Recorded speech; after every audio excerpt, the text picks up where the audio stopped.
કારણ કે બીજી રીતે મળવામાં કોઈ ફાયદો નથી. આપણે અહીંયા ઈશ્વરના નાતે મળ્યા છે, કોઈ લોહીના નાતા આપણા નથી એમ.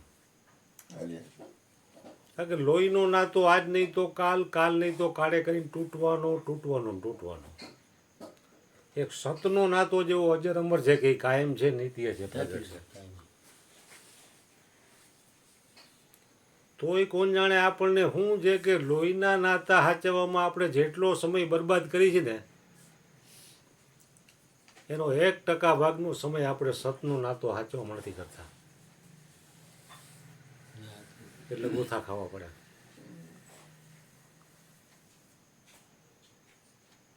બધાને ખબર છે કે લોહીનો નાતો કાયમ નથી, છતાંય મારા રાતને દી કૂચે મરે એ નાતો સાચવવા માટે. સત્સંગમાં માણસ આળસ કરશે, પણ હગાવાલામાં વેલામાં જવામાં આળસ નહીં થાય. એમાં જવું પડશે કે સંસારમાં અને લગ્ન પ્રસંગમાં સંસારના વિષય ભોગોમાં જ્યારે તમને કડામણ થાય, બેટાજી તાવડી દે છે અને સિંધાલણું નાખ્યું હોય તો એમાં કડામણ થાય તો તમે મોક્ષના અધિકારી છો, નહીં તો 84ના અધિકારી છો.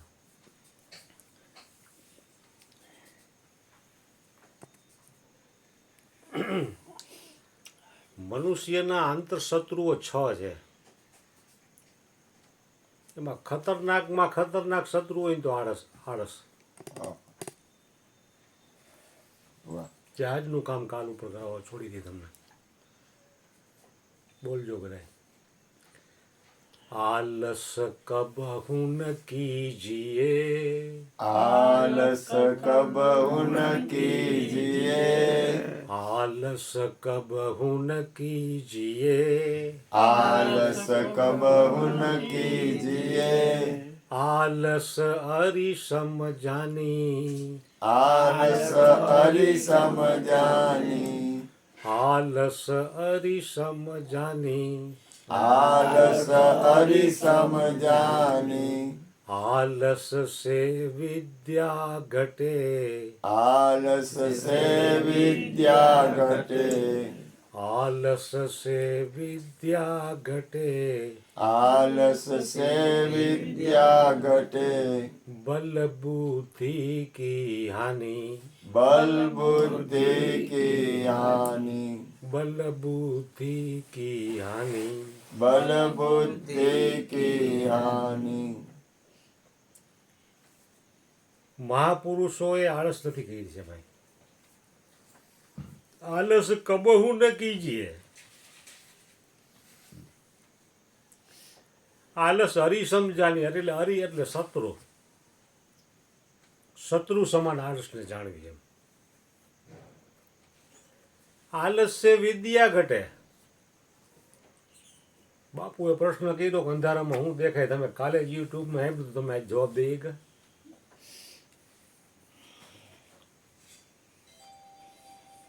સાંભળો એટલે તમારું મન બીજે ભમતું હોય, એકાગ્રતા ન હોય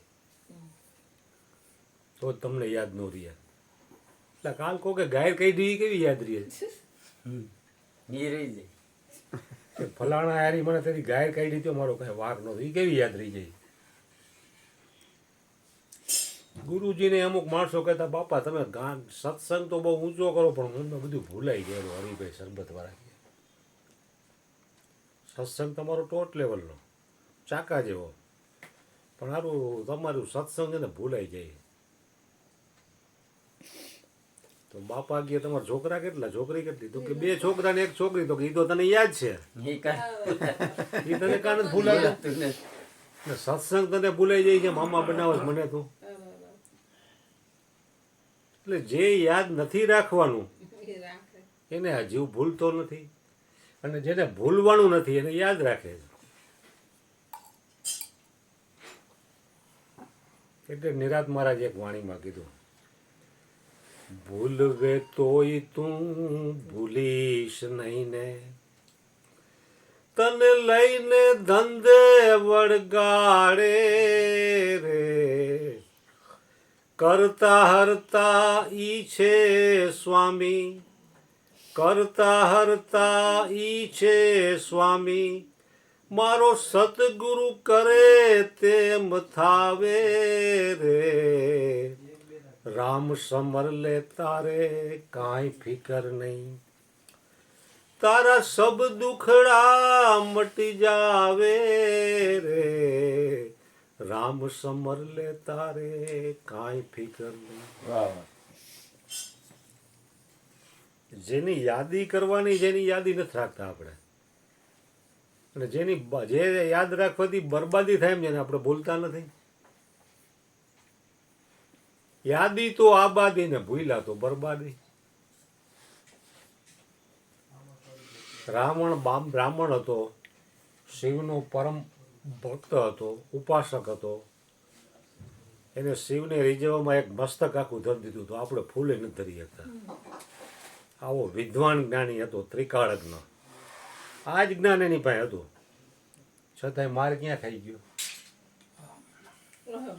મોટામાં મોટો એનો શત્રુ હતો આળસ. અહમ તો પછીની વાત છે. આળસ એક આવે એટલે અહમે આવે. તો મોટે ભાગે માણસો ને સત્સંગમાંથી હેલું હોય ગોતી લે, સમજીને હોઈ રહીએ, કરવું રહીએ નહીં કાંઈ. સમજીને સુઈ રહીએ એટલે સોઈ રહે. સુઈ જવું એટલે લાકડા ઢેડવાની વાત નથી કે સોઈ રહે એટલે તને તારી યાદી રહીએ તો તારું તારે કાંઈ કરવું ન પડે કાંઈ. નાકોડા ઢેડવા મન તો 84માં જ જાને તું. સોઈ રહે એટલે પોતાની યાદી રહીએ, આઠે પહોર ને 64 ઘડી રટના રટી લે. તું રટના રટી લેને હરી હરી. તો રાવણે એક પછી એક યોદ્ધાઓ નાશ મેળા પામવા યુદ્ધના મેદાનમાં. પછી રાવણ કહે અરે હવે શું કરવું આમાં, હવે તો આ લંકા આખું હાલક ડોલક થાય, ગમે ત્યારે ડૂબે એમ છે. પછી એને યાદી આવી કે કુંભકર્ણ ઉઠાડો. એ મોટો યોદ્ધો છે, એ આ રામને લક્ષ્મણની આખી સેનાને બુકડો બોલાવી દે. કુંભકર્ણને મોટા મોટા ઘણ મારી મારીને ઢોલ વગાડીને જગાડ્યો. એ કે રાજા રાવણ તમને બોલાવે. ઉઠીને આવ્યો એટલે કે બોલો મોટા ભાઈ. તો કે રામ આયરે યુદ્ધ થયું છે ને આપણા અનેક યોદ્ધાઓ મરી ગયા છે, હવે બહુ ઝેર નથી, હવે તો રાવણ લંકા આખી ડૂબે એવું મને દેખાય, એટલે તમને યાદ કર્યા. હવે તમારે એક ઉપર આધાર છે એમ, તમે આ સેનાનો ખાત્મો બોલાવો. કાંઈ વાંધો નહીં કે તાને એ કે કાંઈ પૈડી છે મારી કે તું હું તો 6 મહિના થયા, સમજીને સોઈ રહે, કરવું રહે નહીં કાંઈ. તો કે એ તો ગયો આ યુદ્ધ થયું કેવી રીતે? તો કે મેં સીતાનું અપહરણ કર્યું એમાંથી થયું. તો કે મેં હુઈને હું નુકસાની કરી તે જાગીને ફાયદો હું કર્યો.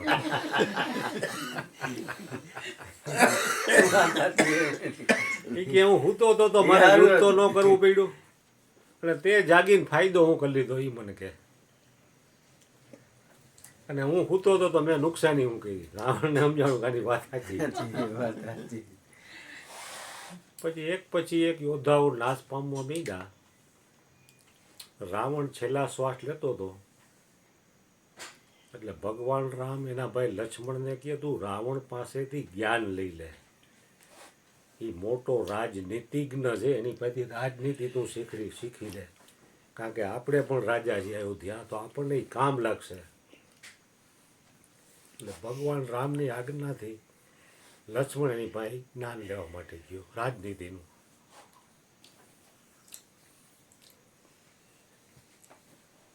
ગયો ને તો માથા પાસે બેઠો. રાવણે આંખ ખોલી. એ કે શું આવ્યો છો તું? તો કે મારા મોટા ભાઈ મને મોકલો કે તું રાવણ પાસેથી જ્ઞાન લઈ લે.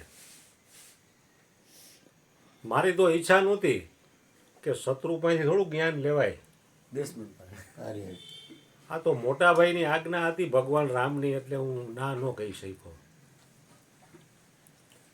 તો કે તમારા મોટા ભાઈની એ તો મહાનતા છે, શત્રુમાંથી પણ સદગુણ શોધી લેવો એ જે મહાનતા છે.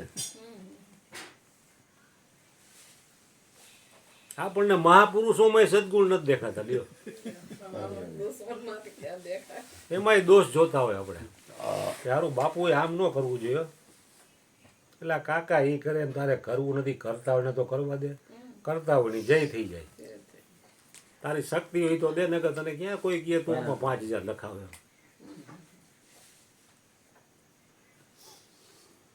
રાવણ કે તમારા મોટા ભાઈ ભગવાન શ્રી રામ મર્યાદા પુરુષોત્તમની એ તો મહાનતા છે કે શત્રુમાંથી પણ સદગુણ શોધી લેવો. હવે કે તું મારા ચરણ પાસે બેસ. ચરણ પાસે બેડો. એ કે બોલ તારે શું કામ માટે આવ્યો? તો કે મારે રાજનીતિ મેળવવી છે, તમારી પાસેથી જ્ઞાન જોઈએ છે.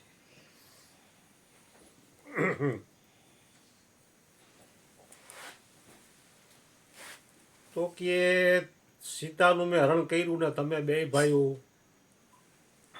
સમુદ્ર કિનારે હતા, હનુમાનજીની સાથ સહકાર ને આમ તેમ તમે લઈને આવ્યા અને મારી ઉપર ચડાઈ કરવાના પ્લાનિંગમાં હતા. મને એમ થયું આવડા 2 છોકરા મારું શું કરી લે હે. મેં આળસ કરી, કાલનું કામ કાલ ઉપર છોડ્યું, આજનું કામ કાલ ઉપર છોડ્યું. કે આવડા 2 છોકરા, મારી પાસે આવડું વિશાળ રાજ્ય, આટલી સેના, હું ફૂંક મારું ત્યાં ઉડી જાય. હવે આ આવડા 2 ટબુડિયા છોકરા મારું શું કરી લે. એટલે મેં આળસ કરી અને નિરાતે સૂતો રહ્યો. ધીરે ધીરે સમય ગયો. એ કે રાજનીતિનો પહેલો સદગુણ છે કે કોઈ દી આળસ ન કરવી. બીજું, શત્રુને કોઈ દિવસ નાનો ન ગણવો. આપણે આળસને હાવ નાનકડી ગણી. એ કે આળસ છે ને એ મોટામાં મોટો શત્રુ, એને નાનો ન ગણવો. મેં આળસ કરી, શત્રુ હતો મારો, આંતર શત્રુ હતો, છતાંય મેં નાનો ગણ્યો. આ બીજી ભૂલ મેં કરી. ત્રીજી ભૂલ, મોટા રાજધરાનામાં કાંઈ પણ અંદરખાને કૌટુંબિક પ્રોબ્લેમ હોય ને તો સમસલાહ કરી સમાધાન કરી દેવું. બાબા કોર્ટ કચેરીએ ન ચડવું. જે જાય દરબાર ઉઈ ગયું. આવ્યો. હા ભગવાન કુંભાર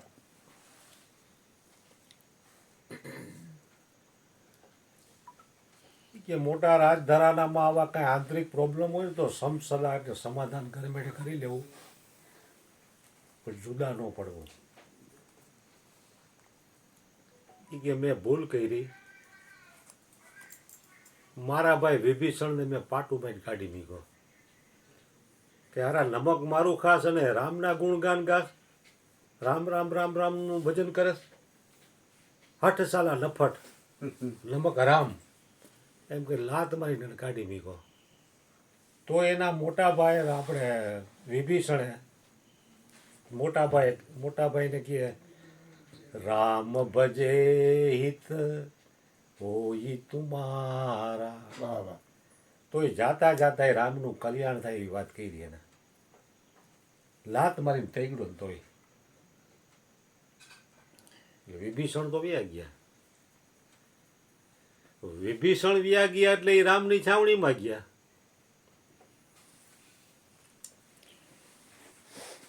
બીજા લોકો કે આ રાવણનો ભાઈ જોનો વિશ્વાસ કરતા નહીં.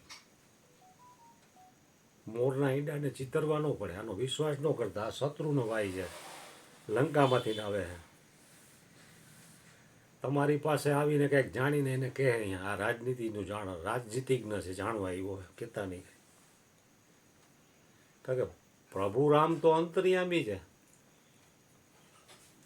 એ આવ્યા ત્યાં જ કે આવો લંકેશ આવો.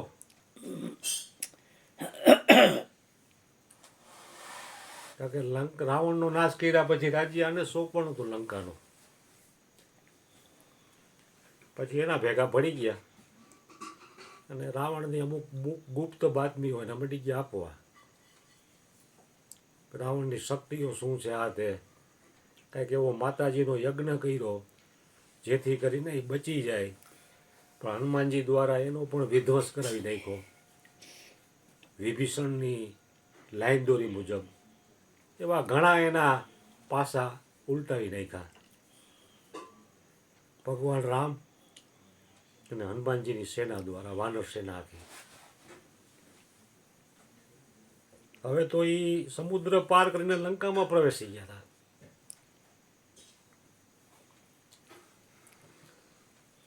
તો છેલ્લે એક પછી એક યોદ્ધાઓ મૃત્યુ પામ્યા એટલે રામ અને રાવણનું યુદ્ધ ચાલુ થયું. રામ રાવણને યુદ્ધ મારે ને, બાણ મારે ને એટલે મરી તો જાય તો પાછો સજીવન થાય. લોહીના ટીપા પડે એમાંથી પાછો રાવણ ઉત્પન્ન થાય. રામ ને લક્ષ્મણ ને હનુમાનજી ને વિભીષણ ને બધા થાકી ગયા કે આ રાક્ષસ કેવો છે, મરતો જ નથી કોઈ હિસાબે. પછી વિભીષણે જોયું કે આ રાવણનો આ રીતે નાશ નહીં થાય. નાભીમાં મારો એટલે સૂકી રીતે કાનમાં કીધું કે નાભીમાં અમૃત છે, ત્યાં એને બાણ મારો તો જ ઈ મરશે. વિભીષણે કીધું એને ભાઈ હેગા રાવણ. વિભીષણે કીધું એટલે રામે પછી નાભીમાં બાણ માર્યું ત્યારે રાવણનું મૃત્યુ થયું.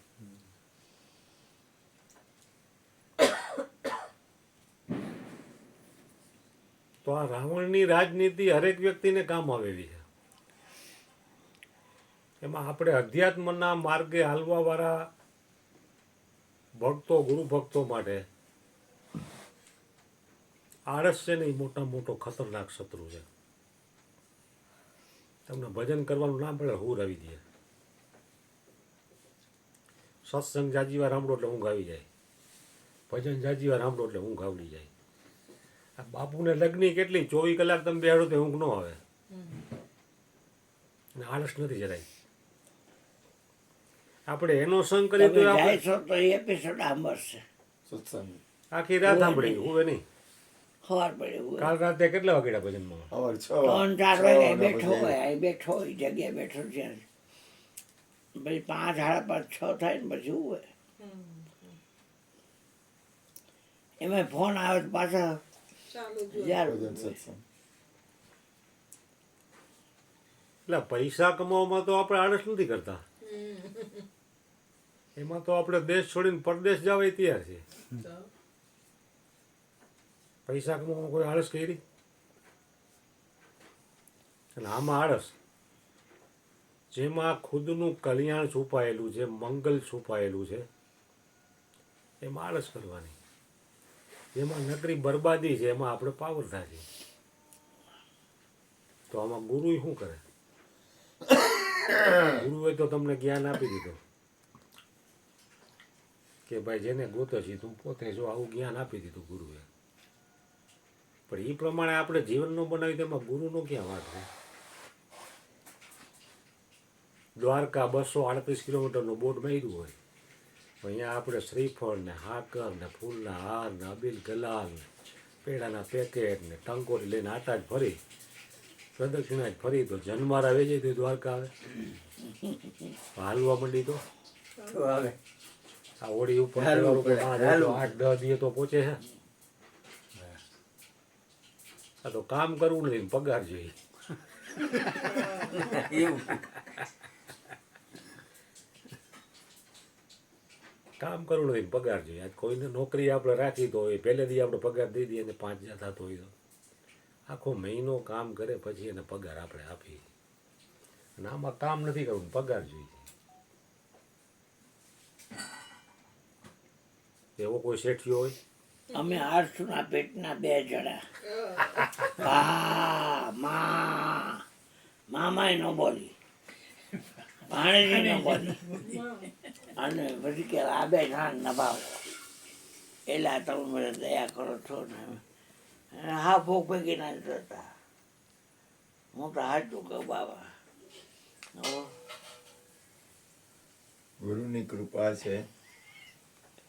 ભગવાન મારી હું તમને કહું, ભલે સંસાર ખરાબ નથી, પણ પરમાત્માના નામથી પ્રીત, ભજન સત્સંગથી પ્રીત અમને થઈ છે ગુરુ કૃપાથી. 9:30 વાગે ને એટલે મારી બે જ જાય.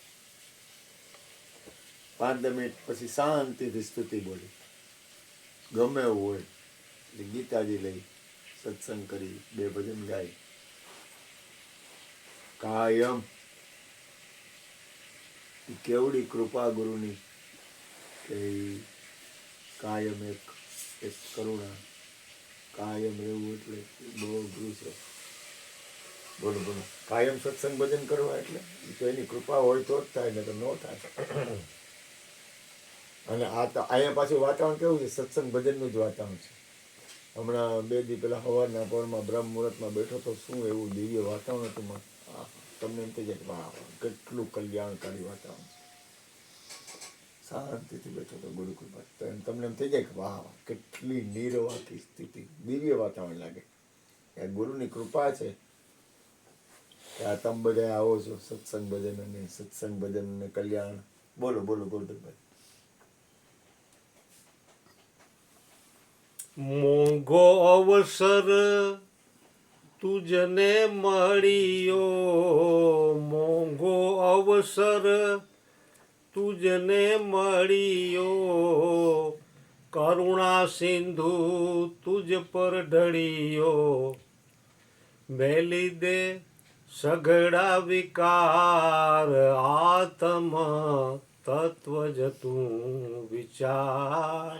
વાહ વાહ. એ વીણા નહીં આવે તારો પાર, એ વીણા નહીં થાય તારો ઉધાર, આત્મ તત્વ જ તું વિચાર.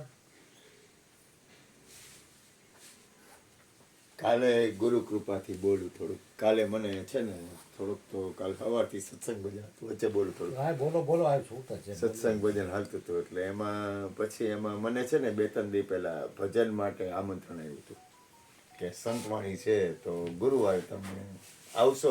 કાંઈ વાંધો નહીં, મોકલજે ને, તેડવા મોકલવા પડે. મારાથી સ્કૂટર હાલે ન હાલે થોડી તકલીફ પડે ગોઠણના હિસાબે. તો કે કાંઈ વાંધો નહીં, ગુરુવારે તેડવા આવશે. એટલે કાલે તો રાતના 1 વાગ્યો, થોડોક થાકી લાગ્યો હતો. મારું 1 વાગ્યો હોય અને ઓલા લોકોનો ફોન આવ્યો નહીં કોઈ રીતે. એટલે અમે ને તમે હતા કાં ગોરધનભાઈ ને કૃષ્ણા ને થોડોક પ્રસાદ લેવા બેઠા. કૃષ્ણ હતા અને એમાં મારી બાજુમાં જ કૃષ્ણ બેઠા હતા. કાં કૃષ્ણ? એમાં ફોન આવ્યો, બાપુ કે ભજનમાં આવશે ને. મારી રાત સુધરી ગઈ. કીધું કોઈ મારે દિવાળી થઈ ગઈ. કીધું કોઈ કીધું હાલો. એટલે અહીંયા છે ને હું ગુરુ કૃપાથી ગયો તો અહીંયા એ લોકો થોડું ઘણું લૌકિક વાતાવરણ થોડુંક જરાક હતું. પછી થોડીક વાર થઈ ને એટલે આપણી તો સુરતા હોય એટલે મને તો જો આ મંજુબેન છે કે હું છું, કૃષ્ણા છે, ભૂપેનભાઈ છે, ગોરધનભાઈ છે, એ ઉંમરવાળા કહેવાય. ભરતભાઈ ઉંમરવાળા ન કહેવાય. કીર્તિભાઈ તો મીડિયમ, એટલે બાળકો હોય ને એની ચિંતા ન હોય. આપણી અંદરની સ્થિતિ છે ને એ અલગ હોય. અને મને તો આમ થોડુંક ધ્યાન રહે એટલે આજે આમ નામ છે ઈને બાળક કહેવાય. તમે એને હું બાળક ન કહેવાય, એ બાળક કહેવાય. એટલે એને આપણે કાંઈ ન કહી શકાય કારણ કે હજી એની કચાસ હજી એને એટલું. એટલે તરત જ ત્યાં એમાં ભજન થોડુંક હાલતું હતું ને શરણાઈને હો મારી સંતવાણી પ્રોગ્રામ હતો. શ્રવણ મહારાજનો સુપર પ્રોગ્રામ, 50,000 એને વાપરાય છે એવો શરણાઈને વગાડવામાં ને બેન જો બધું સુપર. એમાં એને શરૂ કર્યું, ક્યાં ગુમાન કરના બે મિટ્ટી સે મિલ જાના, માન અપમાન છોડકર સંત ચરણ મેં જાના. અને આપણી તો સુરતા હોય અને આપણને ખબર છે. એમાં એ જે ભાઈ છે ને મારા દોસ્તાર હતા ભજનવાળા. હવે અહીંયા બધાએ કાયદેસર આમ આપણું પ્રત્યે કાયદેસર વિવેક કર્યો એમ કાંઈ ઘટે નહીં. અને આપણને ખબર છે એમાં એ ભાઈના પપ્પાનું શરીર શાંત થઈ ગયું ને એના પપ્પા એના ખોળામાં શરીર છોડ્યું અને એવો ભાવ વાળો ને બાપા પાછળ ભજન કરવા જ છે સુપર કાંઈ ઘટે નહીં લગભગ 4 દિવસે રોજ 150-200 માણસ પ્રસાદમાં રોજ અને આ સંતવાણીમાં તો આખી શેરી જમણવાનું અને એમાં આપણને શું ખબર હોય મારું ધ્યાન ક્યાં હોય કે આપણે શરીર છોડવાનું છે આપણા માટે છોકરાઓ માટે નહીં ભરતભાઈ માટે નહીં ભરતભાઈને વાર છે ભરતભાઈ ભલે ખૂબ જીવે આપણે ખૂબ જીવી પણ આપણું ધ્યાન ક્યાં હોય કે આ શરીર રહે નહીં આપણી અંદર ક્યાં ધ્યાન હોય કે સારું આ શરીર રહે નહીં પછી આપણને ગુરુમાં જે સ્વરૂપનું ધ્યાન આપ્યું છે તો હવે શરીર નથી અને આપણે આપણા સ્વરૂપમાં સ્થિત છીએ અને અવાર બધી ભજનની મોજ આવી કોઈ મને અંદરથી મોજ આવી કારણ કે આપણે આપણું સ્વરૂપમાં રહી હવે શરીર તો છે નહીં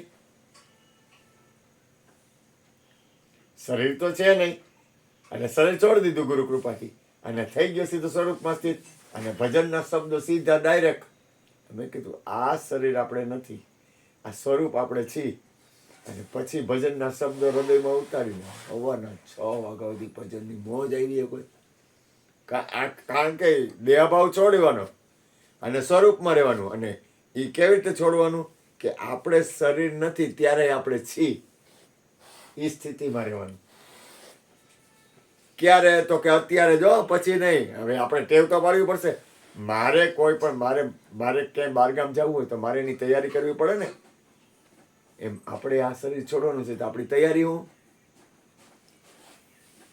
અને સવારના 6:30 વાગ્યા પછી આવીને બેઠો શાંતિથી પાછો મોજ આવતી મને બહુ મજા આવી ઓલાને કીધું કે ભજન કર્યા અને એમાં એટલું સરસ બધાયનો એક હરખો ભાવ સરસ વાતાવરણ દિવ્ય બધાયનો પ્રેમ મેં કીધું કેવી મજા આવી છોકરો એવો પ્રેમી હતો બહુ પ્રેમી ભાવવાળો એનો ભાવ એટલે કાંઈ ઘટે નહીં 50,000 રૂપિયા ક્યારે વાપરા હોય ગાંડા થઈ ગયા કોઈ વાપરે 5 રૂપિયા એમ થઈ કાંઈ મોજ હતું વાતાવરણ આવ્યો ને આવીને એટલે બેઠો પછી થોડીક વાર પછી હું શાંતિ મેં હવે થોડીક વાર આરામ કરું હું તો ને કે 1:30 વાગ્યા તે જય ગિરનારી કરીને એક સાધુ આવ્યો હાલો કાંઈ વાંધો હાલો મેં કા બાપુ જમવું હોય તો કે હા બબુને કીધું બબુ પૈસા તો જો મારી પાસે 50-60 જ છે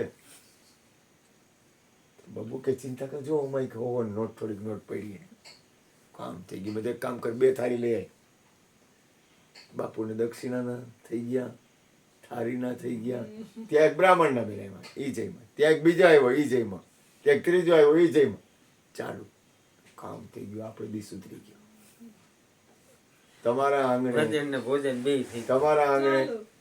આંગણે કોઈ પ્રસાદ લે ને તો એ જે પ્રસાદ લે છે ને એનો ઉપકાર માની લેવો કે આપણું અન્ન છે એ પાવન કર્યું હું કૃષ્ણને કહું કૃષ્ણ તમારા પુણ્યનો ઉદય થાય ને તો જ તમારા આંગણે કોઈક આવે નહીં તો તમારા આંગણે કોઈ દી કોઈ ન આવે અને આ બીજને પુણ્ય મળે હું કહું કૃષ્ણ જોતો કરી કેવડી કૃપા સાધુ સંતો અહીં આવે ને માં એટલે હું નાચું અહીં બેઠો ને એટલે વાટ જોતો કંઈક 10-12 સાધુ આવી જાય પછી મેં સાધુને પ્રાર્થના કરી બાપુ મેં કીધું કૃપા કરો એવી મેં કીધું કાયમ રહીએ હો મેં કીધું આ જિંદગીમાં કોઈ દી બંધ ન થાય જિંદગીમાં કોઈ દી બંધ ન થાય મેં કીધું હરિહર ભજન સત્સંગ પૈસા હોય કે ન હોય એ પછીની વાત છે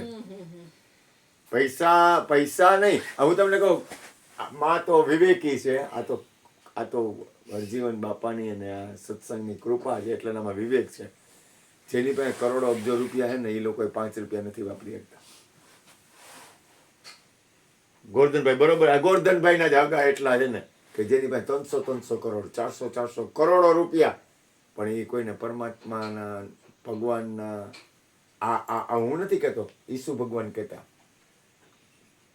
કિસી કો દો માંગે ઉસકો દો કિસી કો ખિલાઓ હું હમણાં નીકળો ને હું વાત આવું કામ કરું હું આમ નીકળો ને ત્યાં 2 માજી માગો હતા મેં 2 ને 100 રૂપિયા મને કે મહિલા શું કરે છે મેં ગાંડા મેં કીધું આને 100 રૂપિયામાં પેટ ભરાઈ જાય આ પૈસા વાળાને કરોડો રૂપિયા મળે ને તોય પેટ નથી ભરાતા બરોબર ને માં ભરાય પેટ આ ગરીબ માણસ છે ને એને ખાલી તમે 100 રૂપિયા દ્યો ને તો એ આમ આખો દી યાદ કરે, હા હે આજના મારા રોટલાના થઈ ગયા, મારે હાઈન પડી ગઈ. બધું ગાંડીના 10 રૂપિયા દેવાય? શરમ નથી આવતી 10 રૂપિયા ભિખારીને દેશ? આ મોટા ભિખારી દુનિયામાં કેવડા હે? કોઈ દી હું ભીખ માગવાવાળા હોય ને માગવાવાળા કોઈ દી 100 થી નીચે ન દો. દેવાના તો 100 રૂપિયા તો દેવા જોઈએ ને. એ અને આપણા બાપનો માલ છે આમાં, આપણું કઈ છે? કાલ યુટ્યુબમાં આવ્યા ને, મેં કીધું મને જો હમણાં કોક આવીને એમ કે 5000 માણસનું જમણવાર, એટલે હું મને બાટલા લોહીના, ઓક્સિજનના બધા બાટલા એક ગામમાં ચડી જાય કે તું હરિહર કર, હાલ બેઠો છું, જલસો આવી જાય. હા, સંતો મહાપુરુષો ભક્તો હમણાં વચ્ચે ઓલા બ્રાહ્મણો હરિહર જ. આ મને કોક વાર ના પાડે એટલે મારો જીવ હુકાઈ જાય. તું મને ના પાડ, તો તારે કઈ નહીં કરવાનું, તારે કઈ નહીં દેવાનું, તું ચિંતા. હા, રોટલો થઈ ગયો. હાલો હાલો ગોરધનભાઈ બોલો ભાઈ, હાલો હવે બોલો, બોલો સદગુરુ મહારાજ ની જય. બાર બાર